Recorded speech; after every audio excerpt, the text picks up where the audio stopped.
आषाढी वारीची लगबग सुरू झाली असून नगरपालिका, पोलीस आणि मंदिर समिती प्रशासन तयारी पूर्ण करत आहेत। त्याचप्रमाणे पांडुरंगाचे कपडे शिवणारे निकते कुटुंबीय तयारीला लागले असून गेल्या 5 पिढ्यांपासून देवाचे कपडे शिवणारे निकते कुटुंबीय यांची ही अखंड सेवा अविरतपणे चालू आहे। भजनदास चौकात निकते कुटुंबियांचे कपड्याची दुकान आहे।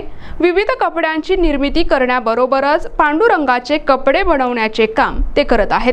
पांडुरंगाला परिधान करण्यात येणारी अंगी बनवण्यात विशेषतः निकते काका यांचा हातखंडा आहे। माझं नाव राजेंद्र दत्तात्रय निकते आहे। मी राहणारा पंढरपूरचाच आहे। पंढरपुरामध्ये जे पांडुरंगाची जी मूर्ती आहे त्या मूर्तीचे पोशाख गेले 60 पिढ्या आम्ही बनवत आलेला आहे। यामध्ये अनेक प्रकारचे कापड असतात, वेलवेट कापड, जरीचं कापड, साठींचं कापड, असे प्रत्येकजण आपापल्या ऐपतीप्रमाणे पांडुरंगाला कपडे तयार करून घेऊन जातात। दरवर्षी वेगवेगळ्या प्रकारचे कापड आम्ही बनवतो। संत शिरोमणी नामदेव महाराजा कुळामध्ये आमचा जन्म झालेला असून संत श्रेष्ठ नामदेव महाराजांनी सुद्धा पांडुरंगाचे कपडे शिवले होते। त्याप्रमाणे त्यांनी एक अभंग पण त्याच्यावर रचलेला आहे।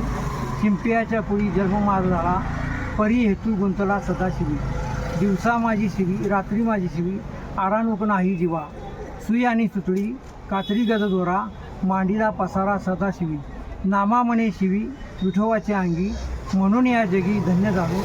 अशा प्रकारे आम्ही पांडुरंगाचे कपडे शिवून आमचं तुझं जीवन धन्य झालेलं आहे। आम्हाला शिवण्यामध्ये फार मोठा आनंद लाभतो।